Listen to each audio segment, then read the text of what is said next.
दोस्तों आज मैं आपको खाना पकाते समय की जाने वाली 5 ऐसी बहुत ही कॉमन मिस्टेक्स के बारे में बताने वाला हूं जो कि 90% बीमारियों को पैदा होने का कारण बनती हैं।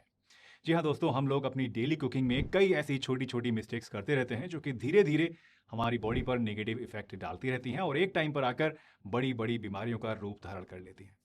इस वीडियो में मैं आपको इन 5 मिस्टेक्स के बारे में बताऊंगा जो कि बहुत ही कॉमन है और आपको ज़रूर अवॉइड करनी चाहिए। By the end of this video आप ये समझ पाएंगे और जान पाएंगे कि ये मिस्टेक्स आपकी हेल्थ पर कैसे असर डाल रही हैं और सबसे इंपॉर्टेंट आप ये भी जान पाएंगे कि कैसे इन गलतियों को ईजिली फिक्स किया जा सकता है।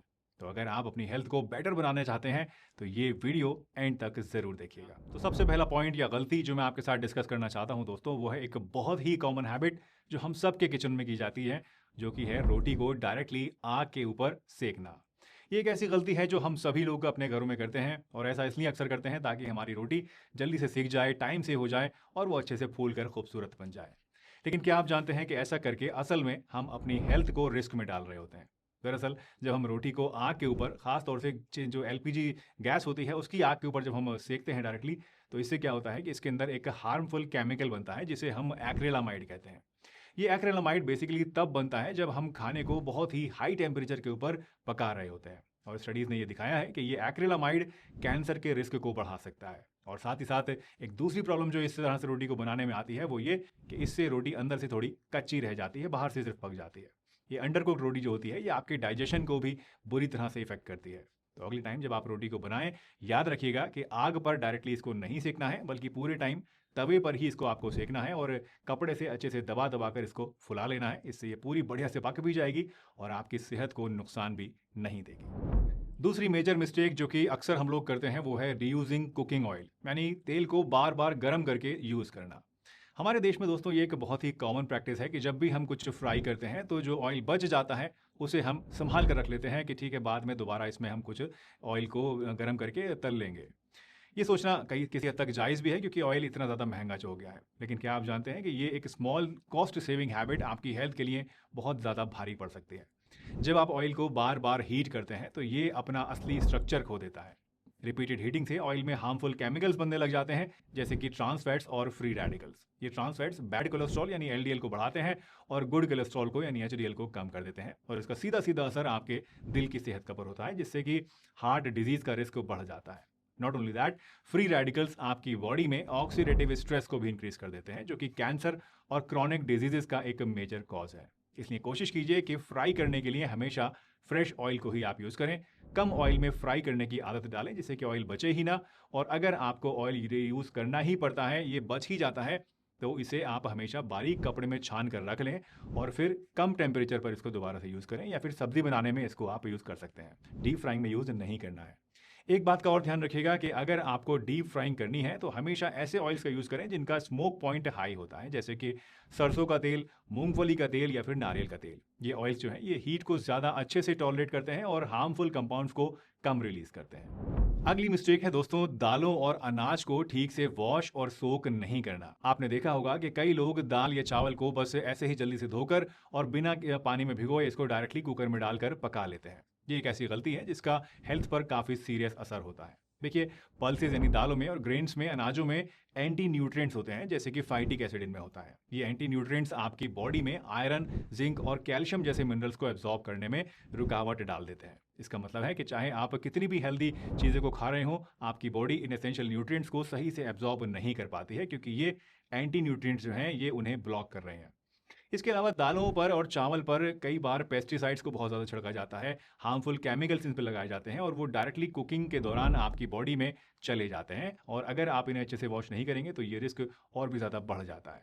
ये टॉक्सिन्स आपके लिवर और किडनीज पर बहुत ही ज़्यादा लोड डालते हैं और लॉन्ग टर्म में ये क्रॉनिक डिजीजेज जैसे कि लिवर डैमेज या इवन कैंसर का रिस्क भी बढ़ा सकते हैं। तो हमेशा दालों को पानी में कुछ देर आप भिगो कर रखें और दूसरे अनाजों को अच्छे से वॉश करके और इन्हें भी उसके बाद कुछ देर पानी में भिगो कर ही इस्तेमाल करें।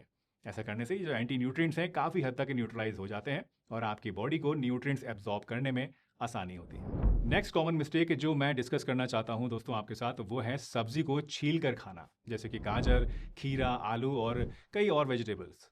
हमारे घरों में दोस्तों अक्सर देखा जाता है कि हम सब्जी को पहले अच्छे से छील लेते हैं और फिर उसे पकाते हैं या फिर खाने के लिए यूज़ करते हैं। इससे लगता है कि सब्जी क्लीन और रेडी हो गई है, लेकिन एक्चुअली ये एक बैड हेल्थ मिस्टेक है।